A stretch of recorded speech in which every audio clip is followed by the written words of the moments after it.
నమస్కారం. దూరదర్శన్ వార్తలకి స్వాగతం. నేను సరిత. ముందుగా ఈనాటి వార్తల్లోని ముఖ్యాంశాలు.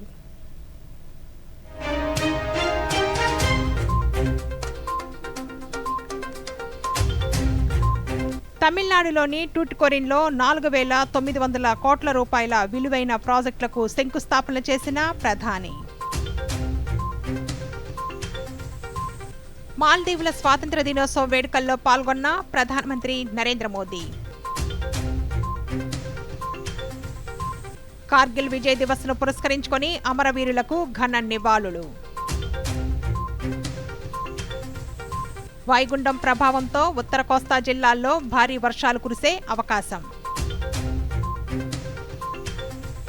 ప్రధాని మన్ కీ బాత్ కార్యక్రమం రేపు ఉదయం 11 గంటలకు ప్రసారం. 2 రోజుల పర్యటన నిమిత్తం ప్రధానమంత్రి నరేంద్ర మోదీ తమిళనాడు చేరుకున్నారు. పర్యటనలో భాగంగా ప్రధాని టూటికోరిన్లో 4,900 కోట్ల రూపాయల విలువైన ప్రాజెక్టులకు శంకుస్థాపనలో ప్రారంభోత్సవాలు చేశారు. టూటికోరిన్ విమానాశ్రయంలో దాదాపు 450 కోట్ల రూపాయల వ్యయంతో అభివృద్ధి చేసిన నూతన టెర్మినల్ భవనాన్ని ప్రారంభించి జాతికి అంకితం చేశారు. సెదియాతోప్ చోళపురంల మధ్య 4 లైన్ల జాతీయ రహదారి, టూటికోరిన్ పోర్ట్ రోడ్డుకు సంబంధించిన 6 లైన్ల రహదారిని ప్రారంభించి జాతికి అంకితం చేశారు.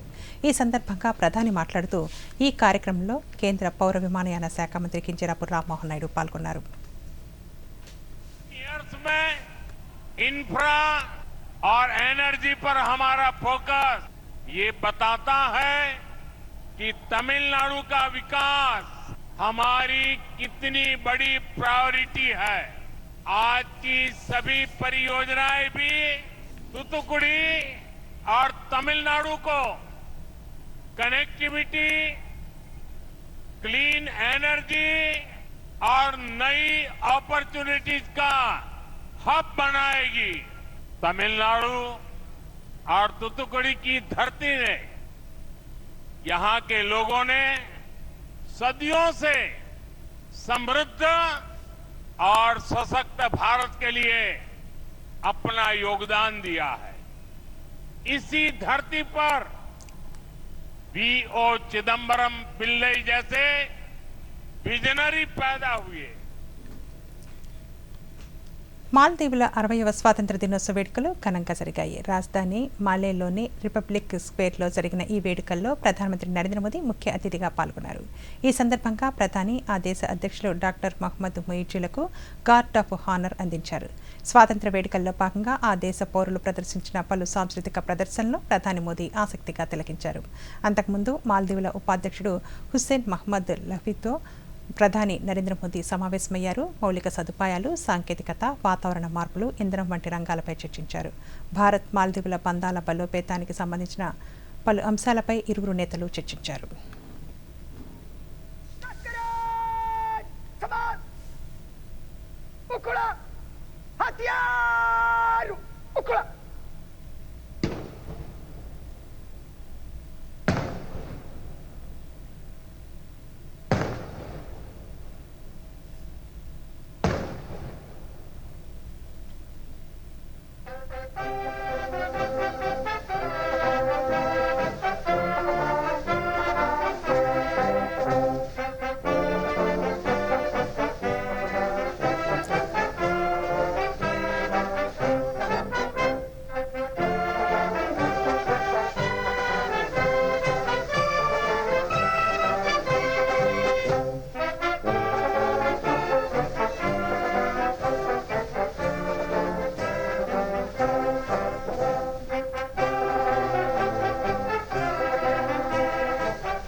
గోవా గవర్నర్గా పూసపాటి అశోక్ గజపతిరాజు ఈరోజు ప్రమాణం చేశారు. ముంబై హైకోర్టు ప్రధాన న్యాయమూర్తి జస్టిస్ ఆలోక్ అరాదే ఆయనతో ప్రమాణ స్వీకారం చేయించారు. పనాజీ రాజ్భవన్ బంగ్లా దర్బార్ హాల్లో నిర్వహించిన ఈ కార్యక్రమంలో కేంద్ర మంత్రి, పౌర విమానయాన శాఖ మంత్రి కింజరాపు రామ్మోహన్ నాయుడు, ఆంధ్రప్రదేశ్ మంత్రులు నారా లోకేష్, సంధ్యారాణి, కొండపల్లి శ్రీనివాస్తో పాటు పలువురు టీడీపీ ఎంపీలు పాల్గొన్నారు.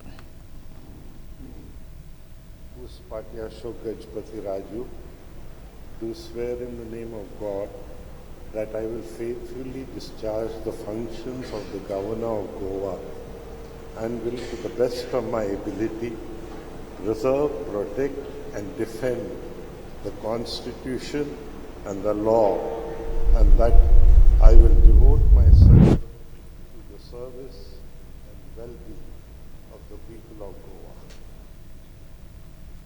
రాష్ట్రంలోని మావోయిస్టులు 7 నెలల్లోగా లొంగిపోవాలని రాష్ట్ర డీజీపీ హరీష్ కుమార్ గుప్తా సూచించారు. పలువురు మావోయిస్టులు ఈరోజు విజయవాడలో డీజీపీ ఎదుట లొంగిపోయారు. ఈ సందర్భంగా డీజీపీ మాట్లాడుతూ లొంగిపోయిన మావోయిస్టుల్లో కమలేష్, సీనియర్ మావోయిస్టు నేత నాగరాజు, అరుణ దంపతులు ఉన్నారని, వారిపై 25 లక్షల రూపాయల రివార్డు ఉన్నట్లు డీజీపీ తెలిపారు. మావోయిస్టులు లొంగిపోయి రాష్ట్రాభివృద్ధిలో భాగస్వామ్యులు కావాలని డీజీపీ గుప్తా పేర్కొన్నారు. We had after the new government took over, in this last 4 months itself, we had about 5 exchanges of fire, in which 5 important cadres. First time, one central committee member, Uday, he was neutralized recently. Jagan, Aruna, Ramesh, so all total 5 cadres were neutralized in the recent 2 exchanges of fire. Out of 5, 2 others we got some weapon dumps and all that. If they don't surrender, there is only 2 choices for them. We are asking them to come, we are appealing them to come. Otherwise, we will have to take action and they will be neutralized. Sorry, AP is 4 months of this year, 3 months of next year, 7 months local. Either they should come. కూటమి ప్రభుత్వం రాష్ట్రాన్ని ప్రగతి పథంలో నడిపించేందుకు నిరంతరం శ్రమిస్తోందని రాష్ట్ర రోడ్లు, భవనాలు, మౌలిక సదుపాయాల శాఖ మంత్రి బీసీ జనార్దన్ రెడ్డి తెలిపారు. డాక్టర్ బిఆర్ అంబేద్కర్ కోనసీమ జిల్లా రావులపాలెం మండల పరిధిలోని గోపాలపురం గ్రామంలో పలు అభివృద్ధి కార్యక్రమాలను శంకుస్థాపనలు, ప్రారంభోత్సవాలు చేశారు. అనంతరం సుపరిపాలనలో తొలి అడుగు కార్యక్రమంలో ఇంటింటికి ప్రచారంలో మంత్రి పాల్గొన్నారు. ఈ సందర్భంగా మంత్రి మాట్లాడుతూ కూటమి పాలనలో అభివృద్ధి పనులు వేగంగా సాగుతున్నాయన్నారు. ఇంత ఆర్థిక పరిస్థితి ఇబ్బందిగా ఉన్న ఈ ఒక్క గ్రామంలోనే 5 కోట్ల రూపాయలు పైగా నిధులు వెచ్చించి ఇక్కడ కార్యక్రమాన్ని కూడా చేపట్టడం జరిగింది. అభివృద్ధి కార్యక్రమాలు ఇక సుపరిపాలనలో తొలగిలో భాగంగా కూటమి ప్రభుత్వం ఏర్పడిన తర్వాత మనం ఏవైతే సూపర్ 6 పథకాలు మరియు అభివృద్ధి, సంక్షేమం, అభివృద్ధి ఏ విధంగా జరుగుతుంది గ్రామాలలో అని చెప్పి దాని ప్రజల ముందరికీ పరిపాలనలో భాగంగా ప్రజా సమస్యలే మాకు బాధ్యత అని చెప్పి ప్రజా సమస్యలు తెలుసుకోవడానికి ఈరోజు సభలు దిగుతా ఉన్న పొందల నుంచి మీరందరూ ఆలోచన చేయండి. ప్రజలారా, ఏదైతే కూటమి ప్రభుత్వం సూపర్ 6 పథకాన్ని ఇచ్చి మమ్మల్ని ఆశీర్వదించండి అని చెప్పినప్పుడు మాకందరికి కూడా అత్యధిక మెజార్టీ ఇచ్చి 164 సీట్లు. రాష్ట్రంలో ఏడాది కూటమి పాలనలో జరిగిన అభివృద్ధికి రహదారులే నిదర్శనమని రాష్ట్ర బీసీ సంక్షేమ శాఖ మంత్రి ఎస్ సవిత పేర్కొన్నారు. పల్నాడు జిల్లా వినుకొండ మండలంలో కొత్తగా నిర్మించిన రోడ్లను మరో మంత్రి గొట్టిపాటి రవికుమార్తో కలిసి ఆమె ప్రారంభించారు. నరగాయపాలెం నుండి వెంకుపాలెం, తిమ్మాయపాలెం నుండి దొండపాడు వరకు నిర్మించిన పంచాయతీరాజ్ తారు రోడ్లను ప్రారంభించి శిలాఫలకాలను ఆవిష్కరించారు. ఈ సందర్భంగా మంత్రి మాట్లాడుతూ ఏడాది కాలంలో 6 కోట్ల 15 లక్షల రూపాయలతో వినుకొండ మార్కాపురం రహదారిని నిర్మించినట్టు తెలిపారు. 12 పనులకు ఈ రోజు ఇక్కడ రోడ్డు మనం వచ్చి సంవత్సరమే. ఇది ఒక పార్టే, ఇది ఆర్ఎంఈ రోడ్డు, టిఆర్ రోడ్డే. కానీ చెప్పండి, ఎన్నో కార్యక్రమాలను మనం పనిచేస్తాం. సంక్షేమ పథకాలు కావచ్చు. ఈ రోజు మనం అధికారంలోకి రాగానే మనం ఏం చేస్తామని చెప్పాము, అదే మాట నిలబెట్టుకున్న ప్రభుత్వం ఎన్డీఏ ప్రభుత్వం. మాన్యత ముఖ్యమంత్రి చంద్రబాబు నాయుడు గారి విషయాన్ని కూడా మీకు అందరికీ తెలియజేస్తున్నాం. మరి మనం పెన్షన్ ఇచ్చాం, దీపం కింద సిలిండర్లు ఇచ్చాం, తల్లి వందనం ఇచ్చాం, లేదా డిఎస్సీ ఇచ్చాం, అన్న క్యాంటీన్లు రాష్ట్ర ఇచ్చాం. ఎన్నో పవన్ కళ్యాణ్ గారి హీరో కన్నా పంచాయతీరాజ్ శాఖ మంత్రిని, అడవి శాఖ మంత్రిగా నిజంగా బాగా సక్సెస్ఫుల్ గా అయ్యారు. ఎందుకంటే ఈ రోజు గత 5 సంవత్సరాలు అప్పుడు మన యువ నాయకుడు నారా లోకేష్ బాబు గారు టీఆర్ మినిస్టర్ గా ఉన్నప్పుడు అప్పుడు వేసిన చంద్రన్న బాట 5 ఏళ్లు దాచుకోవడం తప్ప చేసింది ఏమీ లేదని. విజయవాడలో చాలా చోట్ల డ్రైన్లు ఆక్రమణలకు గురయ్యాయని, ఆక్రమణలు మార్కింగ్ చేసి డ్రైన్లు వెడల్పు చేసేలా కమిషనర్ను ఆదేశించామని రాష్ట్ర మున్సిపల్ శాఖ మంత్రి పి నారాయణ తెలిపారు. విజయవాడలో మున్సిపల్ కమిషనర్తో పాటు పలు ప్రాంతాల్లో మంత్రి పర్యటించారు. ఈ సందర్భంగా మంత్రి మాట్లాడుతూ విజయవాడలోని డ్రైనేజీ పనులను సెప్టెంబర్లో ప్రారంభిస్తామన్నారు. పది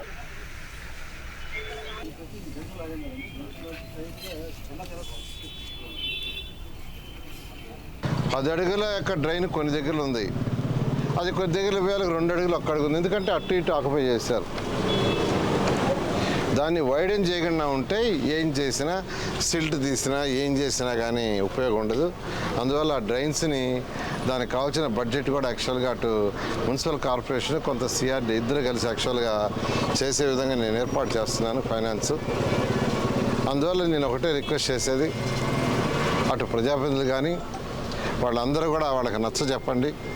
నచ్చజెప్పి వాళ్ళు ఎవరిని ఇబ్బంది పెట్టం, పేదవాళ్ళని ఎవరిని ఇబ్బంది పెట్టడం ఈ ప్రభుత్వ లక్ష్యం కాదు. వాళ్ళకి ఆల్టర్నేటివ్గా టిట్కో హౌస్ లాంటి హౌసెస్ ఎక్కడో ఒక దగ్గర ఇస్తారు. ఎక్కడన్నా వైడెన్ చేయాల్సి ఉంటే ఎవరన్నా ఆకుపై చేసుకున్న కట్టుకొని ఉన్న ప్రహరీ గోడలు చూశాను. కొందరు ప్రహరీ గోడల కాలంలో కట్టేస్తున్నారు. వాళ్ళు కూడా మీ యొక్క ప్రహరీ గోడని కొద్దిగా మార్చుకుంటే ఖచ్చితంగా రేపు ఈ నెల నెక్స్ట్ మంత్ రెయిన్స్ ఉంటాయి. ఈ లోపల టెండర్లు పిలిచేయమన్నాను. పశ్చిమ గోదావరి జిల్లా నర్సాపురం మండలం కాళీపట్నం భూ సమస్యలను అధ్యయనం చేసి త్వరలో పరిష్కరిస్తామని రాష్ట్ర రెవెన్యూ శాఖ మంత్రి అనగాని సత్యప్రసాద్ తెలిపారు. నర్సాపురంలో కాళీపట్నం జమీందారీ భూముల శాశ్వత హక్కు పట్టాలు, ఇతర భూ సమస్యలపై సమీక్షించారు. ఈ సందర్భంగా మంత్రి మాట్లాడుతూ జమీందారీ భూములకు సంబంధించి హక్కు పత్రాలు కలిగిన కేసులు పరిష్కరిస్తామని తెలిపారు. కోర్టు కేసులు ఇవన్నీ కూడా వే ఫార్వర్డ్ ఎట్లాగా రిజాల్వ్ చేయాలనేది కూడా వాళ్ళు వాళ్ళ యొక్క ఐడియాస్ ఇచ్చారు. ఇవన్నీ కూడా గవర్నమెంట్ తరఫున మేము అలాగే గౌరవ ముఖ్యమంత్రి గారి దృష్టికి తీసుకెళ్ళి ఇవన్నీ పరిష్కార మార్గం. ఎందుకంటే నాకు అసెంబ్లీలో కూడా సాగర్ సభ్యులు ఎప్పుడు కూడా వినిపించారు. దీనికి అందుకని ఇక్కడ రావడం జరిగింది. రామరాజు గారు పట్టుబట్టి విలేజ్ తీసుకోవడం జరిగింది. తప్పకుండా ఎందుకంటే ఈ రాష్ట్రంలో 70 అన్సెటిల్డ్ ఎస్టేట్ విలేజెస్ ఉన్నాయి, అలాగే 60 అన్సెటిల్డ్ ఇనా విలేజెస్ ఉన్నాయి. వీటన్నిటిపైన కూడా ప్రత్యేక అధ్యయనం చేసి వాళ్ళందరూ కూడా పరిష్కారం చేసే విధంగా, ఎందుకంటే అప్పుడు కట్ ఆఫ్ డేట్లతో ఇప్పుడున్నటువంటి పొజిషన్ ఉన్న వాళ్ళకి ఆ డాక్యుమెంట్స్ లింక్ కానీ ఇవన్నీ కూడా ఇబ్బంది లేనటువంటి పరిస్థితులు చాలా కనపడుతున్నాయి రాష్ట్రంలో.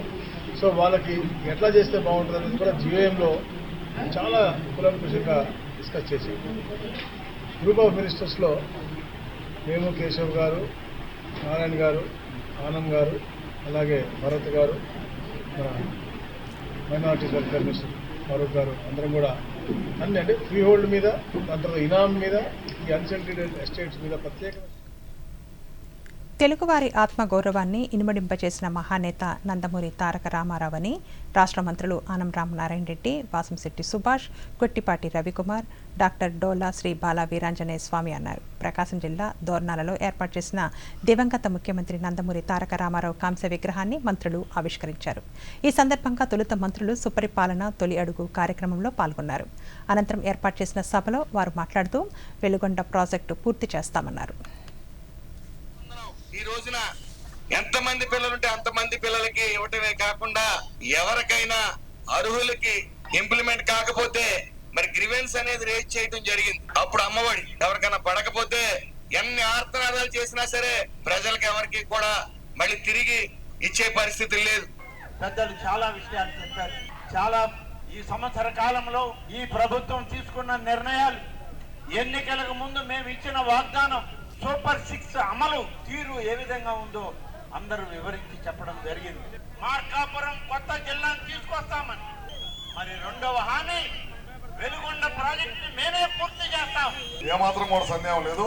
ఆ రోజు ఆయన తీసుకున్న విప్లవాత్మకమైన మార్పులు, ₹2 కిలో బియ్యం కానీ, పేదలకు ఇల్లు కానీ, మహిళలకి సమాన హక్కు ఆస్తిలో కానీ, ఇట్లాంటి ఎన్నో కార్యక్రమాలు తీసుకున్నాడు.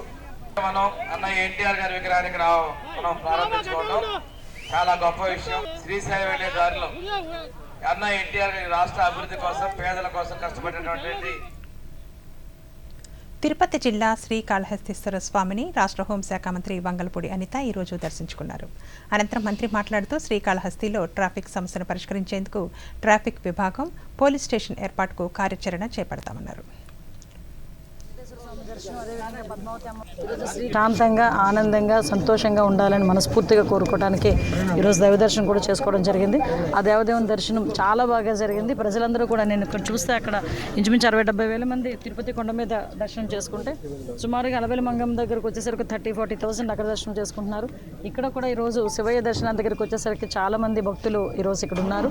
విషయం ఏంటంటే భక్తులకి ఎక్కడ కూడా ఎటువంటి ఆటంకం కలగకుండా, ఎటువంటి ఇబ్బంది కలగకుండా కూడా ఇక్కడ ఏర్పాట్లన్నీ కూడా జరగడం చేయడం జరిగింది. సుమారుగా Friday, Saturday, Sunday and Monday ఈ 4 రోజులు కూడా ఈ కాళహస్తీశ్వర స్వామి ఆలయంలో ఎప్పుడు కూడా రద్దీ ఉంటుంది. దానికి తగ్గట్టుగా ఏర్పాట్లన్నీ చేయడం, భక్తులకు ఎటువంటి ఇబ్బంది లేకుండా చూసుకోవడం వల్ల నిజంగా చాలా ఆనందంగా ఉంది. అన్నది కరెక్టే, మెన్ పవర్ కొంచెం తక్కువగా ఉన్న మాట కూడా వాస్తవమే. దానికి కూడా సరైన ఎటువంటి నిర్ణయాలు తీసుకుంటే బెటర్ అన్నది కూడా దాన్ని మేము ఆలోచిస్తున్నాం. అట్ ద సేమ్ టైం మీకు తెలుసు, మొన్న రీసెంట్గా మహాశివరాత్రి కూడా ఎంత వైభవంగా జరిగిందో, ఎక్కడ కూడా ఎటువంటి ఇబ్బంది లేకుండా చూసుకునే బాధ్యత కూడా తీసుకున్నాం. ఆ రోజు గ్రూప్ ఆఫ్ మినిస్టర్స్. ఇప్పుడు ఒక చిన్న విరామం. 3 కాలేజీలలో ఫీజు చూడు. ఎలా ఉన్నారు? ఏంటి విషయం?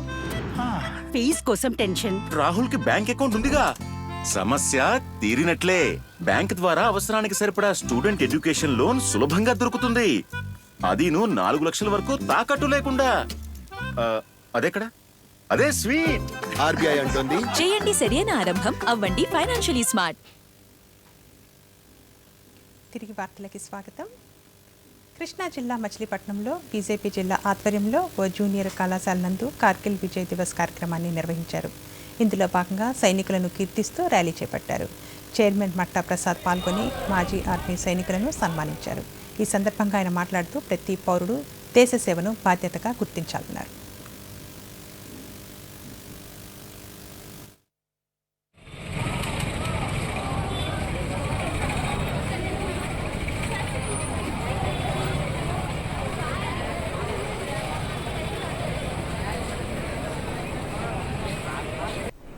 కానీ వాస్తవంగా దానికి భిన్నంగా మన రాష్ట్రంలో ఉంది అని నా యొక్క ఆవేదన. నేను మీకు చెప్పే ఉపదేశం ఇది ప్రస్తావించాల్సిన అవసరం అయితే లేదు.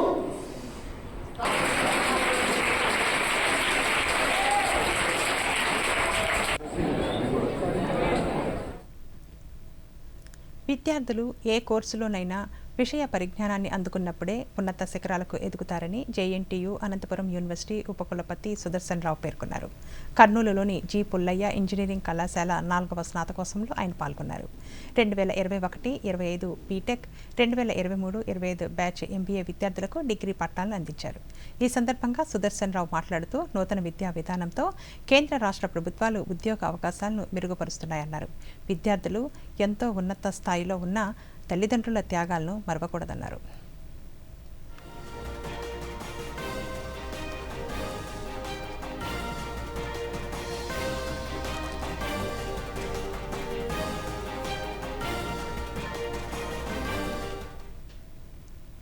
కార్గిల్ విజయ్ దివస్ను పురస్కరించుకుని రక్షణ మంత్రి రాజ్నాథ్ సింగ్ అమరవీరులకు ఘనంగా నివాళులర్పించారు. ఢిల్లీలోని జాతీయ యుద్ధ స్మారకం వద్ద సైనికాధికారులతో కలిసి పుష్పాంజలి ఘటించారు.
కార్గిల్ విజయ్ దివస్ సందర్భంగా త్రిపురలోని అగర్తలకు చెందిన విజయ్ దేవ్నాథ్ అనే యువకుడు అమరులైన వీర జవాన్లకు ప్రత్యేకమైన రీతిలో నివాళులర్పించారు.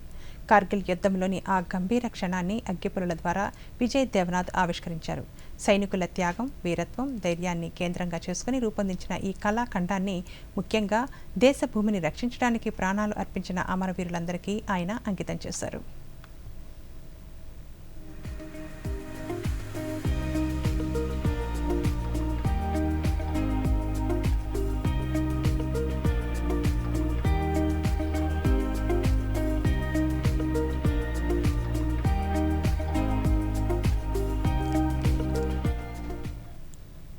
భారతదేశపు సరికొత్త హైడ్రోగ్రాఫికల్ సర్వేషిప్లో ఒకటైన ఐఎన్ఎస్ సందాయక్ 3 రోజుల పర్యటనలో భాగంగా జకార్తాకు చేరింది. ఈ పర్యటన ప్రధానంగా భారత్, ఇండోనేషియా దేశాల మధ్య ఇప్పటికే ఉన్న హైడ్రోగ్రాఫిక్ సహకారాన్ని మరింత పెంచడానికి ఉద్దేశించారు. INS Sandhayak autonomous underwater vehicles, sonar systems, survey motor బోట్లు వంటి పరికరాలతో సముద్రపు అడుగు భాగాన్ని మ్యాప్ చేయడానికి, కాలుష్యాన్ని విశ్లేషించడానికి, సముద్ర వనరులను అంచనా వేయడానికి వీలు కల్పిస్తుంది.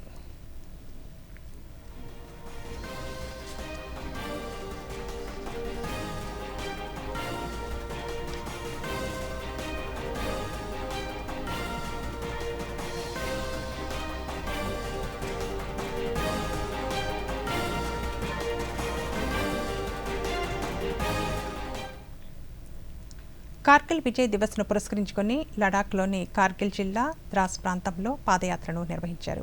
ఈ పాదయాత్రలో కేంద్ర యువజన వ్యవహారాల శాఖ మంత్రి మన్సుఖ్ మాండవీయ, రక్షణ శాఖ సహాయ మంత్రి సంజయ్ సేత్తో కలిసి పాల్గొన్నారు. ఈ సందర్భంగా అమరవీరుల స్మారక స్తూపం వద్ద మంత్రులు పుష్పాంజలి ఘటించి నివాళులర్పించారు. ఈ సందర్భంగా మన్సుఖ్ మాండవీయ మాట్లాడుతూ దేశ సరిహద్దులను రక్షించేందుకు భారత సైన్యం ఎల్లప్పుడూ సంసిద్ధంగా ఉంటుందన్నారు.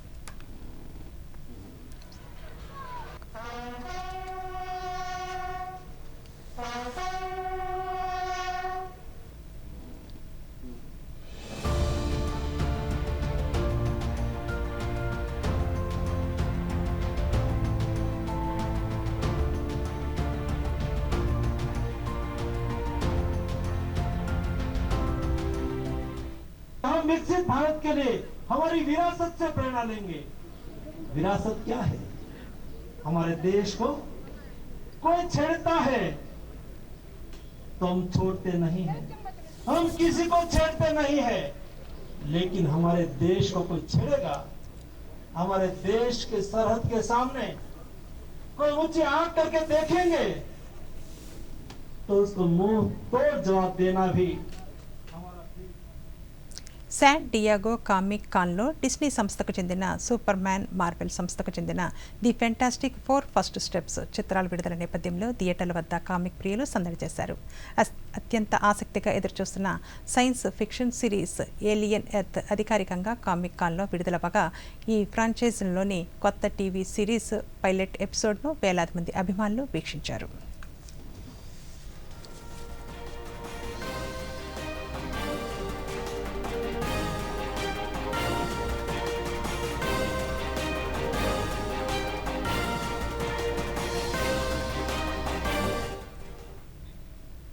పెరు దేశం తన అరుదైన సంపదను తిరిగి పొందింది. స్విట్జర్లాండ్, బెల్జియం, యునైటెడ్ స్టేట్స్తో సహా పలు దేశాల నుండి తిరిగి వచ్చిన 133 సాంస్కృతిక కళాఖండాలను ప్రదర్శించారు. తిరిగి వచ్చిన వస్తువులలో పురాతన సిరామిక్స్, లంబాయక్ సంస్కృతికి చెందిన కళాఖండాలు ఉన్నాయి. ప్రైవేట్ వ్యక్తులు, స్విస్ మ్యూజియం స్వచ్ఛందంగా తిరిగి ఇచ్చిన ఈ కళాఖండాలు అనేక చారిత్రాత్మక కళలు, విభిన్న సాంస్కృతిక శైలులకు నిదర్శనంగా ఉన్నాయి.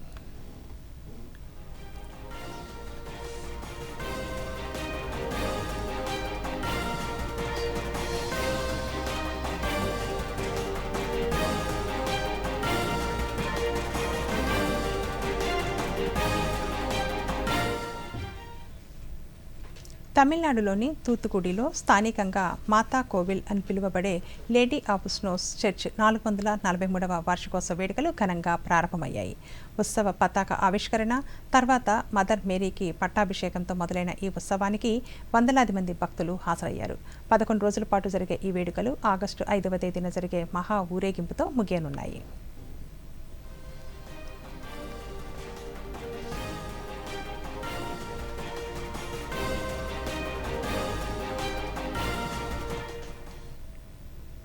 రాజస్థాన్ ఎడారుల్లో బిందు సేద్యంతో అద్భుత ఫలితాలు సాధిస్తున్నారు షెకావతి ప్రాంత రైతులు. ప్రధానమంత్రి నరేంద్ర మోదీ పిలుపు మేరకు నూతన వ్యవసాయ విధానాలు అవలంబిస్తూ ఆదర్శంగా నిలుస్తున్న షెకావతి రైతుల విజయాలకు సంబంధించిన విశేషాలను ఇప్పుడు చూద్దాం.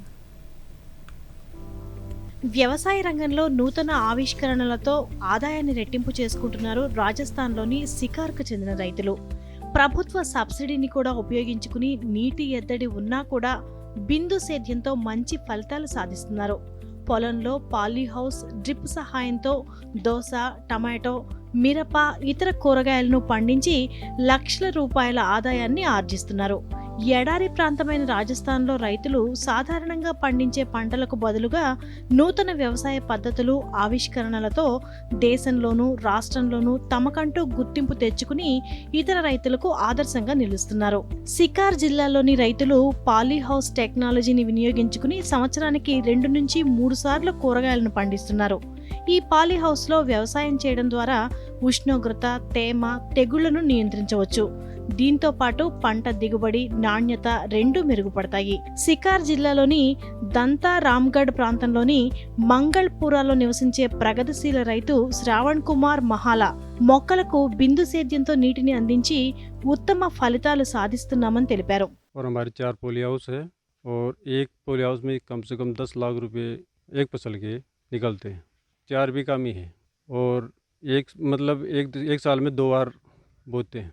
पोली हाउस का है नहीं, उसमें बाहर के जो कीटाणु है उससे वो खत्म वो नहीं होता ना, बीमारी नहीं आती है. टेम्परेचर कंट्रोल रहता है अंदर से. పాలీహౌస్లో ఫాగర్ వ్యవస్థలను ఏర్పాటు చేసి వచ్చే దిగుబడికి అనుగుణంగా ఉష్ణోగ్రతలను నియంత్రిస్తున్నారు. కేంద్ర ప్రభుత్వం అందిస్తున్న ఫామ్ ఫండ్ పథకంతో రైతులు పాలీహౌస్లు, ఫామ్ ఫండ్లను నిర్మించి డ్రిప్ వ్యవస్థను ఉపయోగించి వారి పొలాలకు నీరందిస్తున్నారు. ఫ్లోరైడ్ పరిమాణం కూడా తక్కువగా ఉండడంతో రైతు బిందు సేద్యం వృధా కాకుండా తక్కువ ఖర్చుతో మంచి లాభాలు ఆర్జిస్తున్నారు. భారీ వర్షాలతో పాటు ఎగువ ప్రాంతాల్లో కురుస్తున్న వర్షాలకు గోదావరికి పెద్ద ఎత్తున వరద నీరు వచ్చి చేరుతోంది. ఏలూరు జిల్లా పోలవరం వద్ద గోదావరి ఉధృతంగా ప్రవహిస్తుంది. ఈ వరద కారణంగా పోలవరం జలాశయం నీటి మట్టం భారీగా పెరుగుతోంది. దీంతో అధికారులు ప్రాజెక్టు రేడియల్ గేట్ల ద్వారా నీటిని దిగువకు విడుదల చేస్తున్నారు.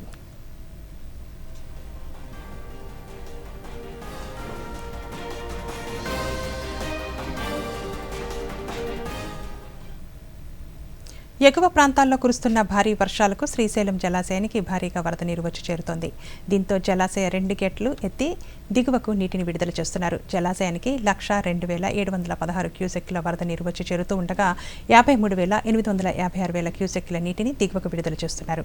జలాశయ పూర్తిస్థాయి నీటి మట్టం 885 అడుగులు కాగా ప్రస్తుతం 882 అడుగులకు చేరుకుంది. ఇక జలాశయ నీటి నిల్వ సామర్థ్యం 215 టీఎంసీలు కాగా ప్రస్తుతం 202 టీఎంసీలకు చేరుకుంది.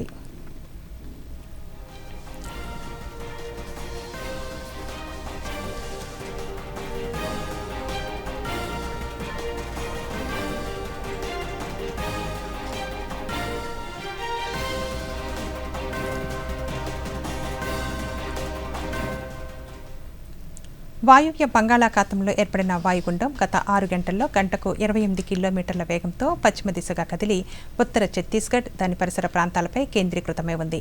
ఇది ఉత్తర ఛత్తీస్గఢ్, తూర్పు మధ్యప్రదేశ్ మీదుగా కదులుతూ రేపటికి క్రమంగా బలహీనపడి అల్పపీడనంగా మారే అవకాశం ఉందని అమరావతిలోని భారత వాతావరణ కేంద్రం అధికారులు తెలిపారు. దీని ప్రభావంతో ఉత్తర కోస్తా జిల్లాల్లో భారీ వర్షాలు కురిసే అవకాశం ఉందని అధికారులు పేర్కొన్నారు. ఇక తీరం వెంబడి గంటకు 40 నుండి 50 కిలోమీటర్ల వేగంతో ఈదురుగాలు వీచే అవకాశం ఉందని తెలిపారు.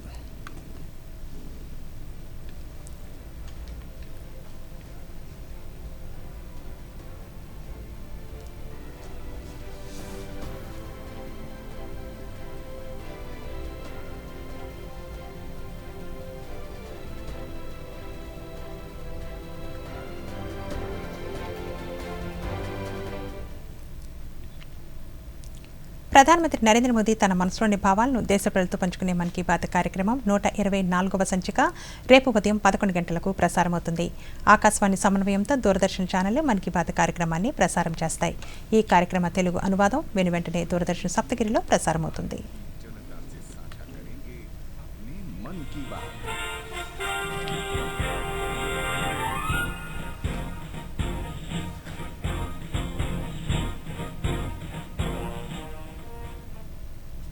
ఈ వార్తలు ఇంతటితో సమాప్తం. నమస్కారం.